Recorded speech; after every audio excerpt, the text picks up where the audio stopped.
Salut YouTube, on se retrouve aujourd'hui pour une nouvelle vidéo qui va être le point lecture de tous les titres lus pendant le mois d'octobre, majoritairement des titres qui tournent autour du Scary Spooky, mais il y a aussi, je crois, un service presse mais qui rentre dans le Scary Spooky, et puis un titre qui va rentrer dans le Cocorico Challenge. On démarre tout de suite. Petite modification dans les avis lecture à partir de maintenant jusqu'à présent. Je faisais toujours je vous donnais toujours mon avis en allant de ma moins bonne lecture à ma meilleure lecture du mois. À partir de maintenant, on va faire un petit peu différemment. Je vais vous donner mes avis dans l'ordre dans lesquels je les ai lus. Voilà. Pourquoi? Simplement pour une raison un peu personnelle de praticité, on va dire, par rapport aux notes que je prends. Et voilà, donc on démarre tout de suite par ma première lecture du mois qui a été une lecture commune avec Dorian et même une relecture puisque j'ai relu le Dracula de Bram Stoker. Donc moi je l'ai lu sur cette très très belle version publiée aux éditions Tiber, donc illustrée par Livia Caruso. Le livre il est vraiment très très beau, c'est un magnifique objet. Je vous le montre parce que franchement il vaut le coup. Donc toutes les pages sont illustrées comme ça et ponctuellement on a des illustrations. Tac tac, j'en cherche une, voilà, il y en a une là, voilà, ponctuellement on a des illustrations qui parsèment le texte. Alors si jamais vous ne connaissez pas cet immense classique, moi je l'avais lu ado et j'avais adoré ma lecture. Ici on va donc faire la rencontre du comte Dracula à travers les yeux de Jonathan Harker, un avoué, enfin un clerc de notaire, en tout cas au début de l'histoire, qui est envoyé en Transylvanie pour finaliser des contrats avec le comte Dracula qui achète un certain nombre de propriétés en Angleterre, et donc il est envoyé là-bas pour faire signer les papiers au comte Dracula. Et Jonathan Harker va eh bien découvrir tout un monde qu'il ne connaissait pas. La particularité de Dracula, mis à part le fait d'être un roman fondateur du mythe vampirique, en tout cas quasi fondateur, c'est qu'on est sur un roman épistolaire. Alors épistolaire, on a des lettres, mais principalement des extraits de journaux des différents personnages. J'ai beaucoup aimé ma lecture. Lecture assez longue et assez dense. Je n'avais pas souvenir qu'en termes de densité de lecture, c'était quand même assez présent. Le style, il est très accessible, mais c'est parfois dans les tourneurs de phrases, dans la manière, dans ce que ça raconte, etc. C'est vrai que parfois, en tout cas, moi, j'ai senti de la densité au niveau de la lecture. Et puis, cette construction épistolaire, même si moi, c'est quelque chose que j'aime bien et ça m'a plutôt plu ici, je trouve que ça ralentit quand même un petit peu le rythme en termes d'action. C'est pas du tout le même rythme que si c'était un roman classique. Les deux premiers tiers ont vraiment été une très bonne lecture. On va découvrir tout le groupe qui va se former autour de Jonathan Harker, mais pas que. On va rencontrer Van Helsing, on va rencontrer Mina. Enfin voilà, on va rencontrer plein de personnages qui vont faire l'histoire. Et puis le comte Dracula, bien évidemment. Mais j'avoue que le dernier tiers m'a paru assez lent. On a des personnages qui vont se déplacer pour aller à un endroit précis et j'ai vraiment eu une grosse sensation de baisse de rythme sur ce dernier tiers. Voilà, c'était assez lent, je trouve, sur le dernier tiers par rapport au reste de l'histoire. Il se passait finalement pas grand chose. Les personnages ont passé quand même beaucoup de temps à discuter entre eux. Et puis la fin, dont je me rappelais pas du tout. Voilà, un peu rapide et puis finalement un peu facile avec mon regard d'aujourd'hui. Voilà, est-ce qu'à l'époque, la fin avait été reçue différemment? J'en ai aucune idée. En tout cas, moi, avec mon œil moderne, je trouvais la fin voilà, un peu facile. Donc, globalement, ça a été à nouveau, pas un coup de cœur comme quand j'étais ado, mais en tout cas, une excellente lecture. Ne vous attendez pas à ce que tout tourne vraiment autour de Dracula, puisque finalement, ce personnage, son ombre plane sur tout le roman, mais finalement, il est assez peu présent. On passe beaucoup plus de temps à parler de lui plutôt qu'à le voir vraiment en action.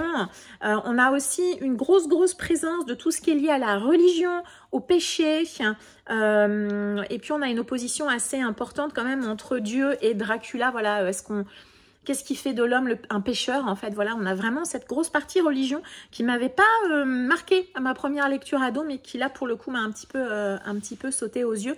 Et puis, on a quelques petites réactions, voilà, avec mon œil de femme de 2024 qui parfois me font grincer des dents sur le comportement des femmes, sur ce qu'elles sont supposées faire ou dire. Voilà, c'est quand même très ancré dans son époque. Voilà, et puis il y a aussi des choses qui voilà, à nouveau avec mon œil un peu moderne, m'a paru un petit peu gnangnan. Voilà, dans les relations qu'ont les jeunes femmes avec les hommes, la manière dont on les traite, etc. Voilà, donc il y a ce côté-là voilà, qui m'a pas gênée plus que ça, mais c'est vrai que de temps en temps, il y avait quelques commentaires sur l'humeur des femmes, sur la difficulté que les femmes ont parfois à dire ou à faire certaines choses. Voilà, bref, ce genre de choses, vous avez une petite idée, je pense, de ce dont je parle. Bref, c'était à nouveau une très très bonne lecture. Je suis ravie de l'avoir relu avec Dorian. Voilà, je suis ravie de l'avoir redécouvert, qui plus est, avec cette très très jolie illustration. Pas du tout. Enfin, le livre en lui-même est plein d'illustrations, mais en tout cas, ce livre illustré m'a fait passer un excellent moment. Deuxième roman et tout autre chose, j'ai lu Les Initiés de Frédéric Livens et Sébastien Prudhomme-Asnard. Ici, c'est de l'auto-édition. J'ai absolument adoré ce roman. Je me demande avec le recul si on n'est pas même sur un petit coup de cœur. Vraiment, j'ai passé un super moment. J'avais déjà lu Frédéric Livens, mais plus dans du young adulte jeunesse. Ça m'avait plu. Mais là, ici, on est vraiment sur de l'adulte horrifique. Attention, attention, trigger warning. Il y a quand même un certain nombre de choses, notamment dès le premier chapitre. Ça peut fortement vous gêner. Voilà, après, c'est de l'horrifique. Hein, donc, on sait quand on lit de l'horrifique que ça va être... voilà, qu'il va y avoir des choses qui vont nous bousculer. Là, dès le premier chapitre ou dès le prologue, je ne sais plus, ça bouscule. Directement. Ouais, c'est le prologue. Donc, ici, on va être dans une forêt où tous les 25 ans, on a des... jeunes adolescents, des jeunes adultes qui disparaissent. Donc, au début de l'histoire, on a un groupe, dès le prologue, pour qui ça va pas bien se passer. Et on va se retrouver 25 ans après avec un autre groupe de jeunes adultes qui vont se retrouver dans une petite maison. Voilà, je vous en dirai pas plus parce que je trouve que ce qui est bien, c'est voilà, d'avoir tout le mystère autour de cette histoire. Franchement, j'ai adoré le rythme, j'ai adoré l'ambiance, j'ai adoré la structure. J'avais l'impression de voir un film, en fait, un film d'horreur, un film fantastique. On est un peu à cheval entre les deux puisque la thématique va être fantastique. Et puis, on a vraiment des scènes vraiment très horrifiques, gore, gênantes, malaisantes. Enfin, voilà. Attention, si vous êtes sensible, il y a vraiment des choses très difficiles. Il y a notamment quelques trigger warnings, vraiment. Enfin, voilà, sachez que si vous êtes sensible, c'est peut-être pas un titre pour vous. J'ai trouvé ça hyper addictif, facile à lire, immersif. Je suis rentrée hyper vite dans l'histoire. Alors, comme je disais, le prologue, il vous met tout de suite dans l'ambiance. C'est-à-dire que si vous lisez le prologue, si vous voyez que ça vous plaît pas, laissez tomber parce que le reste du roman, il est du même acabit. Hein. Donc, sachez que si le prologue vous plaît pas, il y aura pas vous ne serez pas surpris sur la suite. Moi, j'ai adoré. Seul petit bémol, on va dire, sur les personnages qui peuvent paraître parfois un petit peu clichés, mais finalement, je me suis dit que si j'avais regardé un film d'horreur, c'est des personnages que j'aurais retrouvés dans les films d'horreur ou fantastiques. Donc voilà, je trouve que en ça, ils respectent assez les codes, on va dire. Vous voyez, les personnages qui se séparent, qui prennent des mauvaises décisions, ce genre de choses-là. Enfin voilà, moi j'ai adoré, c'est horrifique, c'est glauque, c'est noir, ça a réservé à un public averti. J'ai passé un excellent moment et franchement, je ne lirai plus Frédéric Livens en jeunesse ado, puisque c'est pas ma came en fait. Mais en adulte, je vais y retourner. Ça c'est absolument certain parce que c'était vraiment super. Ensuite, j'ai lu... Alors...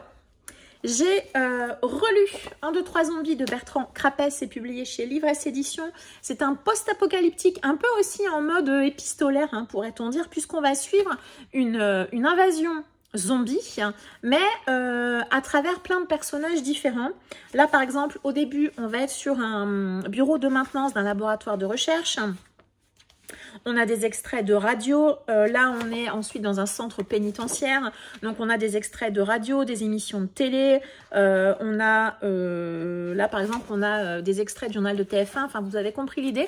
Et on va suivre comme ça cette invasion zombie. Ce que j'ai beaucoup aimé ici, c'est l'humour. Vraiment l'humour de Bertrand Crapès. Alors, voilà, c'est de l'humour qui tâche. Hein, attention, hein, on est dans des zombies quand même. J'ai beaucoup aimé. C'est vraiment une lecture que j'ai adorée. Je l'avais déjà lue. Je l'ai donc relue.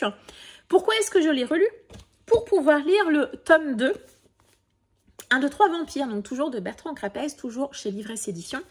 Ici, on est dans l'histoire d'une invasion zombie à travers, on va dire, un peu des choses, d'une manière, d'une structure épistolaire, avec un humour noir, c'est glauque, c'est gore, c'est gênant, c'est malaisant. Attention, il y a également quelques trigger warnings, mais enfin, si on aime le genre, en tout cas comme moi, j'ai trouvé ça vraiment jouissif. On a aussi, à travers ce titre horrifique, on a quand même un certain nombre de thématiques sociétales quand même. Hein. Il va aborder les problématiques des migrants, la télé-réalité, la mafia, la survie humaine. On va dire qu'est-ce qu'on est prêt à faire pour survivre. Les entreprises pharmaceutiques. Enfin, il y a pas mal de sujets quand même sociétaux qui émergent à travers quand même ce titre. Donc ça, j'ai beaucoup aimé. Donc je l'ai relu pour pouvoir lire 1, 2, 3, Vampire. Donc en fait, l'auteur, il a écrit une trilogie de tomes compagnons, on va dire 1, 2, 3 zombies, les zombies, 1, 2, 3 vampires, les vampires, et 1, 2, 3 fantômes, les fantômes, que j'espère lire courant décembre. Alors ici, on va pas être tout à fait sur une invasion vampirique. On va être plutôt donc sur une construction assez différente des zombies. On va on va nous évoquer comment les vampires sont intervenus tout au long de l'histoire dans un certain nombre d'événements historiques. Et Bertrand Crapez nous réécrit, nous réinvente certains événements historiques sous le prisme d'une manipulation vampirique. Donc on a des événements assez importants puisqu'on va notamment parler de Jésus et de Judas notamment. Donc moi j'ai beaucoup aimé ça. J'ai trouvé que c'était extrêmement intéressant d'avoir cette... Comme si on avait une espèce de théorie du complot, on va dire, et que finalement c'était les vampires qui manipulaient comme ça un petit peu l'humanité, qui réécrivaient l'histoire parfois. J'ai passé un très bon moment. J'ai un petit peu moins aimé que 1, 2, 3 zombies, simplement parce qu'il n'y a pas le côté humoristique en fait. Et j'ai eu la chance d'échanger un peu avec l'auteur lors du Frisson Festival, puisque je l'avais lu peu de temps avant d'y aller. Et je suis d'accord avec lui quand il me dit que finalement la structure et puis le vampire en lui-même, il prête moins à faire de l'humour hein, autant que le zombie avec lequel on peut presque tout se permettre. C'est vrai que le vampire, il y a un côté un petit peu sérieux, un petit peu structuré et c'est un petit peu plus compliqué de faire de l'humour, on va dire. Mais moi en tout cas, voilà, j'ai quand même passé un excellent moment. Et puis j'ai été assez surprise aussi de cette structure assez différente entre le zombie et le vampire. C'était plutôt cool. Voilà, un petit peu moins d'humour. Et juste, je voulais vous donner aussi un petit truc. Après chaque explication, on va dire, après chaque petite nouvelle, on va dire, on a, entre chaque chapitre, je vais y arriver, je sais pas pourquoi je bug, on a comme ça une espèce de Wikipédia qui a été créé par l'auteur et qui, pareil... réécrit, réinvente différents événements. Bref, ça aussi c'était plutôt fun. Bref, j'ai beaucoup aimé également ceci et je lirai donc Les Fantômes, comme je l'ai dit, le mois prochain. Ensuite, j'ai lu un service presse envoyé par ActuSF. J'ai lu Stephen King, Not Just Horror. C'est un essai écrit par Hans Ake Lilia. Et ici, c'est un titre que j'ai lu super vite, hein, puisque voilà, c'est écrit assez gros. Et ici, l'auteur, il prend le parti d'aborder Stephen King sur un axe complètement différent, comme le titre le met ici. Stephen King n'est pas juste un auteur horrifique. Et l'auteur, il aborde le King par différentes thématiques. Donc d'abord, on va aborder le fait qu'il a écrit pas mal de romans aussi avec d'autres auteurs. Il a écrit des livres pour enfants, alors d'abord pour les siens et puis ensuite il les a publiés. Il a édité, il a été acteur même si c'était pas une grande réussite. Pareil pour réalisateur. Voilà, il y a vraiment toute une... voilà, je trouvais que... Voilà, déjà j'aime bien King, donc j'avais envie de découvrir cet essai. Et puis la manière dont l'auteur aborde King, c'était vraiment intéressant puisque j'avais lu... il y a 2 ans, je crois, celui-ci, le King Stephen King de Yannick Chazaran, aussi publié chez ActuSF.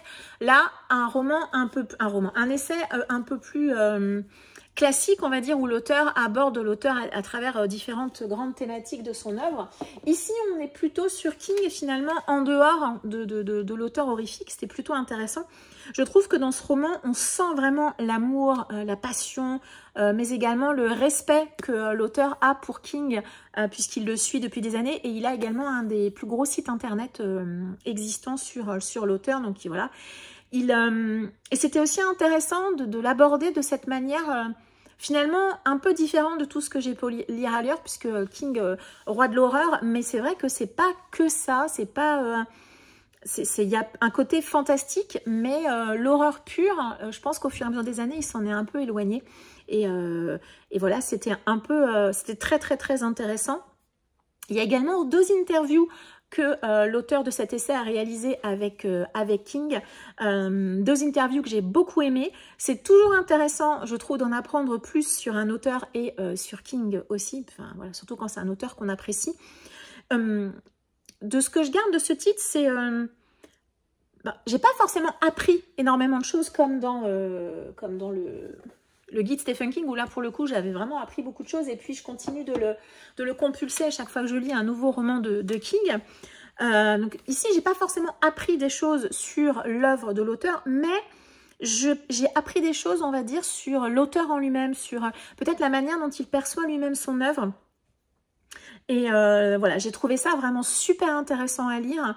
Je pense que c'est typiquement le genre d'essai qui peut aussi inciter les réfractaires qui pensent que King ce n'est que de l'horreur à aller lire l'auteur, puisqu'il n'a pas écrit que des titres horrifiques, loin de là. Et puis voilà, je pense que ça peut aussi aider à trouver des arguments pour ceux qui pensent que King, ce n'est que de l'horreur. Non, c'est vraiment pas que de l'horreur. Il y a plein de thèmes sociétaux. Il y a plein d'autres choses. Il y a des romans pour enfants. Et ouais, j'ai appris qu'il y avait aussi des choses qu'il avait écrites qui n'ont pas été publiées. Enfin bref, voilà. Et puis, dans cet essai, il y a également aussi dans une des interviews où King aborde le fait des beaux livres, en fait, voilà, où il dit que lui, finalement, dans sa bibliothèque, il a plein de vieux livres moches parce que finalement, ce qui est important, c'est ce qui est c'est le texte, en fait, qui est important. C'est pas forcément l'objet en lui-même. Et ouais, et c'était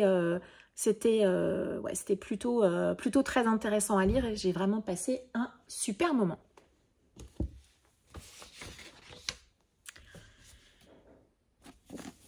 Ensuite, j'ai lu Cathy de Michael McDowell, qui n'était pas forcément prévu au démarrage, mais Céline Lecture a organisé une lecture commune pendant le Scary Spooky.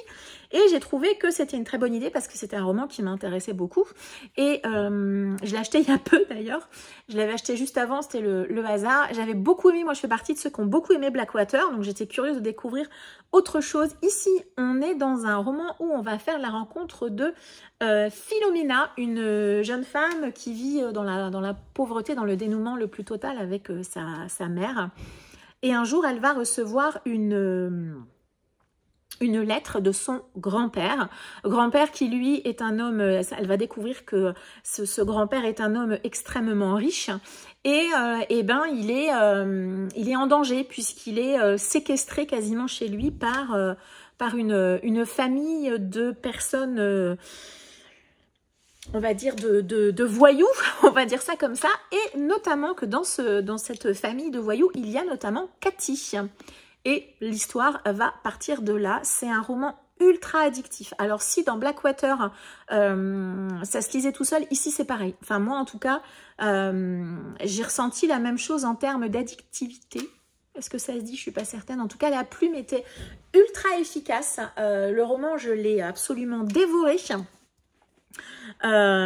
C'est aussi addictif. Alors on n'est pas tout à fait dans la même ambiance que Blackwater. Au Blackwater on est plus dans une espèce de petite, il y a un petit fil fantastique et puis on est plutôt dans une saga familiale en fait. Ici on va vraiment suivre Cathy et Philomena, tout un certain nombre d'événements avec ponctuellement quelques scènes extrêmement gore et ultra graphiques. Alors ça pour le coup, on l'avait aussi dans Blackwater, mais vraiment très très peu. Dans certains tomes, il y a une scène comme ça qui vous fait un peu hérisser les poils. Ici, on a quand même plusieurs scènes qui sont extrêmement gore, extrêmement graphiques.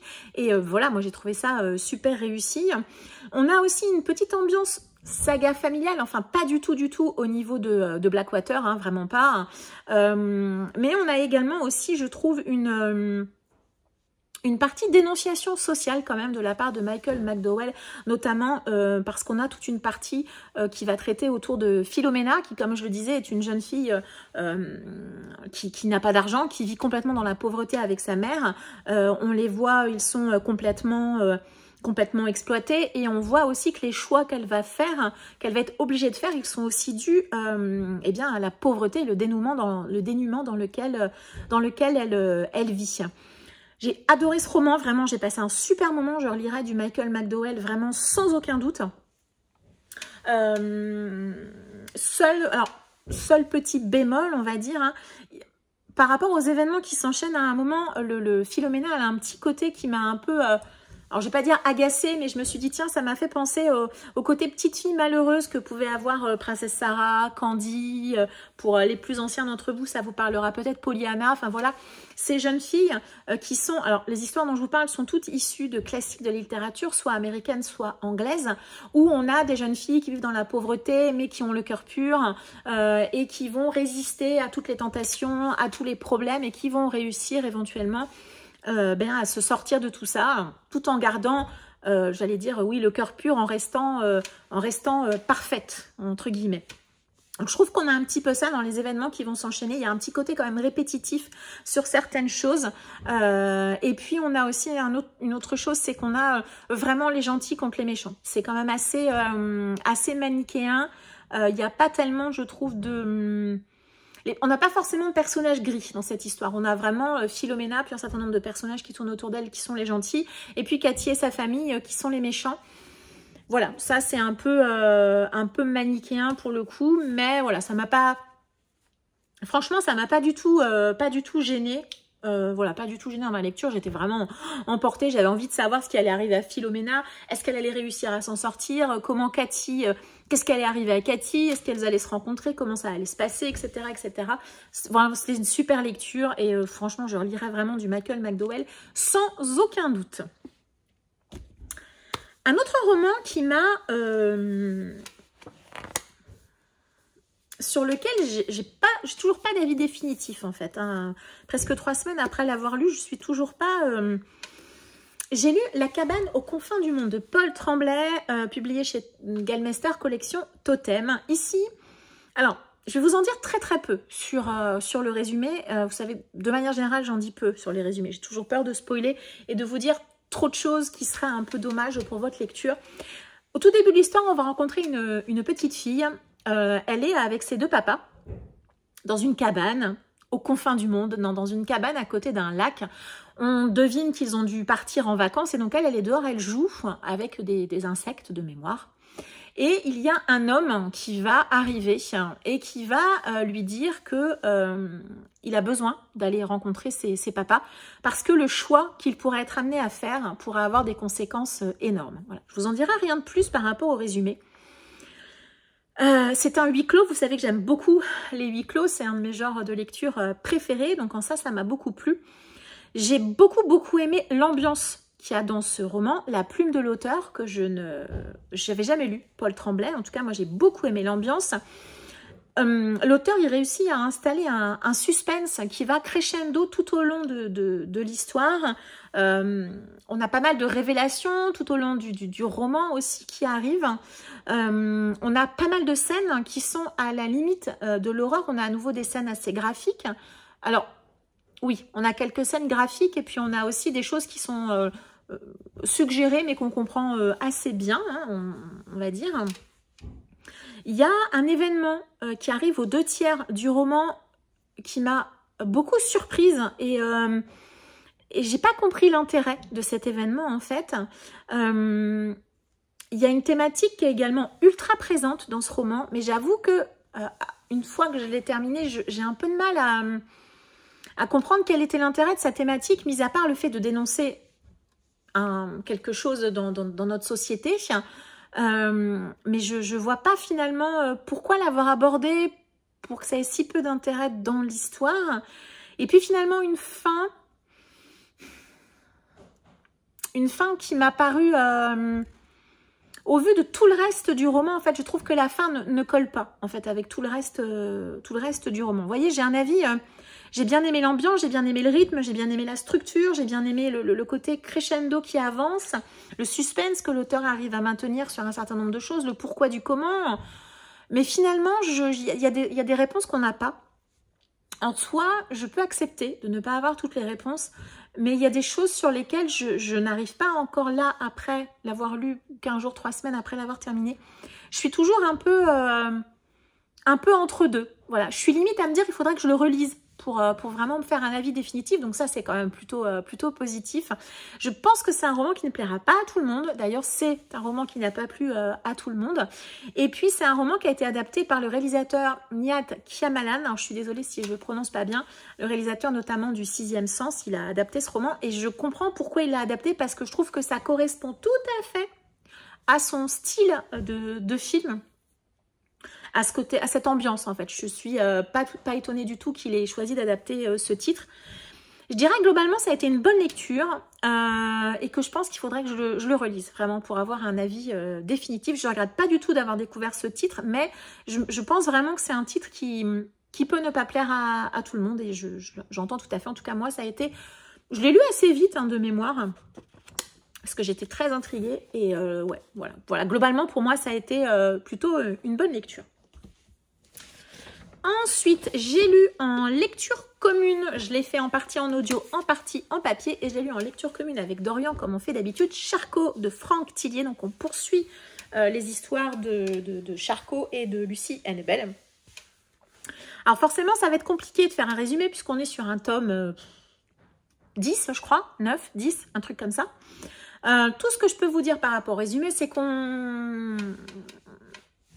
va donc toujours suivre notre groupe d'enquêteurs du 36 et qu'au début de cette histoire, Lucie et Franck vont faire quelque chose qui pourrait éventuellement les amener à avoir toute leur vie, à eux et à leurs deux petits garçons, à avoir leur vie complètement métamorphosée et transformée. C'est un roman que j'ai beaucoup aimé parce que je trouve qu'il y a une tension qui est présente tout au long du tome, une tension qui n'est pas aussi présente dans les tomes précédents. Là, c'est vrai que comme l'histoire, elle concerne quand même, alors pas en totalité, mais il y a une grosse partie qui concerne Lucie et Franck, et que ce sont des personnages qu'on a appris à aimer tout au long des tomes. On est suspendu aux événements qui se passent, on est hyper inquiet par moments, il y a énormément de suspense, quand il y a certaines révélations qui tombent, on se dit non, c'est pas possible, on n'avait pas pensé à ça, enfin bon bref, il y a vraiment une tension, j'ai senti, qui n'était pas forcément présente dans les tomes précédents.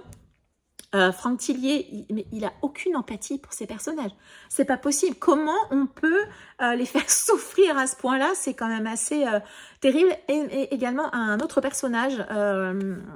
Je ne vais pas vous dire le nom de cet autre personnage. Il y a un autre personnage qui m'a beaucoup touchée, pour lequel j'ai versé une petite larme parce que j'ai eu beaucoup d'empathie pour lui. Lui aussi, il a beaucoup souffert dans les tomes précédents et là il se retrouve... il est en pleine souffrance et il m'a beaucoup ému aussi. Voilà. Dans ce tome-ci, on retrouve à nouveau tout le côté scientifique qu'on a depuis quelques tomes avec Tillier. Moi, c'est quelque chose que j'aime bien. C'est toujours aussi chouette. On sent qu'il prend un sujet, qu'il y va à fond et qu'il le développe. Il travaille autour de ce sujet. Il y a un sujet qui est abordé là, qui est parfait pour la saison. Vraiment c'était pas fait exprès, mais pour octobre et pour le Scary Spooky, pour Halloween, c'était absolument parfait. Ça aurait pu être un coup de cœur, sauf la fin. Je suis un petit peu mitigée, puisque je trouve que la fin, voilà, pendant tout le roman, comme je dis, moi en tout cas, j'étais sous tension, j'étais sous pression, j'avais peur, j'étais inquiète, etc. Et puis la fin arrive, et finalement... ça m'a donné un peu l'impression que nos personnages avaient un peu de répit. Et d'un côté, je trouve que ça ne correspond pas forcément à tout ce que j'ai ressenti pendant le tome. Mais d'un autre côté, je me dis que il était temps. Il était temps que pour eux, il y ait un petit peu de repos, de répit et un petit peu de joie et de bonheur dans tout ce bazar que Franck leur fait vivre depuis plusieurs tomes. Il était temps. Voilà, quelque part, il était temps. Ils l'ont bien mérité. C'est un tome que j'ai absolument adoré. Tillier, c'est le boss, vraiment. Et voilà, on poursuivra. Je crois que celui d'après, c'est Lucas. Je sais plus. On va poursuivre, continuer notre découverte de Charcot et de Hennebel. On se rapproche de ce qu'a fait Franck Tillier des tout derniers tomes qu'il a publiés. Mais voilà, en tout cas, moi, j'ai adoré. Et voilà, et forcément, je vais continuer de lire ces histoires et de découvrir également Franck Tillier dans d'autres romans. Et le dernier roman que j'ai lu sur le mois d'octobre, qui n'était pas vraiment dans le Scary Spooky, même si éventuellement on pourrait quand même y faire rentrer sur certains trucs, c'est Autre monde de Maxime Chatham, le tome 4, Entropia, publié au livre de poche. À nouveau, je l'ai lu un petit peu en audio et puis majoritairement en papier. Donc c'est le tome qui démarre, on va dire, le deuxième arc de la série Autre Monde, puisque si on le souhaite, on peut s'arrêter à la fin du tome 3. On a une petite conclusion qui existe, et donc j'ai démarré ce tome-ci en étant assez curieuse de voir ce qu'allait nous proposer l'auteur. Et effectivement, ce qu'il nous propose avec le recul, c'est assez logique, hein. On va étendre, voilà, l'univers, on va aller sur d'autres contrées qu'on n'a pas vues dans la première trilogie, et c'est assez logique. À nouveau, j'ai beaucoup aimé l'univers que l'auteur crée, j'ai beaucoup aimé le côté sombre, le côté glauque, le côté vraiment très noir qu'il y a dans cette série. C'est vraiment ce que je préfère. Alors, je suis toujours un peu étonnée. Il y a vraiment des choses par moments qui sont vraiment très très sombres pour des jeunes lecteurs. N'oublions pas que quand même, Autre Monde, il me semble qu'on est quand même plutôt pour du young adulte young. Donc, des fois, il y a des choses qui sont vraiment super dures, des morts, des manières de mourir, des sujets qui sont évoqués. Pour ceux qui l'ont lu, Le Buveur d'innocence, on est quand même sur un personnage qui est glauque au possible. On devine ce qui se passe, mais il ne le dit jamais vraiment. Enfin, voilà, c'est quand même assez dur. Mais quelque part, je me dis... voilà, quand on a 12-13 ans, on a aussi envie, je pense, parfois d'aller lire des choses comme ça qui peuvent vous bousculer un petit peu. Et voilà, je pense que moi, quand j'avais 12-13 ans, à mon avis, j'ai lu des choses, voilà, probablement qui m'ont aussi un peu heurté, un peu bousculé. Et puis voilà, peut-être que c'est aussi moi, avec mon regard d'adulte et de maman, qui est parfois un petit peu trop protectrice, on va dire, par rapport aux jeunes. Mais ils ont aussi besoin d'avoir des choses comme ça qui les confrontent aussi à la réalité. En tout cas, je trouve que c'est bien fait. Il y a des sujets qui sont aussi intéressants pour les jeunes lecteurs. Je trouve, ça on l'a aussi hein, dans la première trilogie. Le côté entre les pans et les enfants et les adultes, on a cette problématique de grandir, de devenir un adulte. Voilà, on a quand même plusieurs fois ce sujet qui est évoqué. C'est pas forcément très fin parce qu'on le devine dès le début, mais ici c'est quand même évoqué vraiment avec des personnages qui disent clairement hein, qu'ils ne veulent pas grandir, qu'ils veulent rester enfants, etc. Donc ça c'est quand même intéressant, et c'est aussi quelque chose qui arrive et qui est aussi un passage assez classique de l'enfance à l'adolescence et à l'âge adulte. Il y a l'importance des relations d'amitié, on a les relations d'amour qui apparaissent, on a vraiment des choses assez intéressantes qui peuvent tout à fait toucher un jeune public. J'ai beaucoup aimé les rebondissements, même si je trouve qu'il y a quand même une petite structure assez similaire au tome précédent. Mais j'ai un problème avec cette série. C'est un peu le problème que j'ai avec Mortal Instruments. C'est un peu le même genre. Ici, j'aime beaucoup l'univers. J'aime beaucoup ce que l'auteur propose. J'aime bien les personnages secondaires. J'aime bien le côté glauque. J'aime bien tout ça. Mais je n'aime pas le trio de personnages principaux. Je n'arrive pas. Je trouve ce trio pas attachant. Enfin bref, alors que pourtant, ils prennent cher. Hein, il leur arrive des trucs pas cool. Mais j'ai plus d'empathie pour les personnages secondaires que pour le trio de personnages principaux. Donc, j'ai fini par identifier ce qui m'avait un peu gêné dans les 3 premiers tomes, et c'est ça. C'est le trio de personnages principaux que je n'aime pas particulièrement. Alors, peut-être parce que je ne suis pas la cible, peut-être que si j'avais 15 ans à la lecture, je les aimerais beaucoup plus. Là, en tant qu'adulte, j'avoue que je trouve parfois qu'ils ont des réactions qui me posent problème, soit parce qu'elles sont trop adultes, soit parce que... elles me paraissent pas cohérentes. Bref, c'est des personnages que j'aime pas particulièrement, mais je vais continuer de lire cette série parce que, comme je le disais, j'aime bien l'univers et je suis curieuse de voir là où l'auteur va nous emmener et ce qu'il va nous proposer à la fin de cette série comparativement à la première trilogie. Voilà, et je termine donc ce point lecture avec Entropia, qui a été ma dernière lecture du mois. Lecture plutôt cool. Vous voyez, ce mois-ci, franchement, globalement, j'ai eu plutôt... ouais, franchement... plutôt de très bonnes lectures. Ça a été un bon mois d'octobre. Voilà. Est-ce que vous aussi, pendant ce mois, vous avez fait des très chouettes lectures? Est-ce que vous avez des coups de cœur ou des grosses déceptions? N'hésitez pas à me dire tout ça en commentaire. N'hésitez pas également à me donner votre avis sur les livres dont je vous ai parlé aujourd'hui. Je vous souhaite une très agréable journée et je vous dis à très bientôt. Ciao!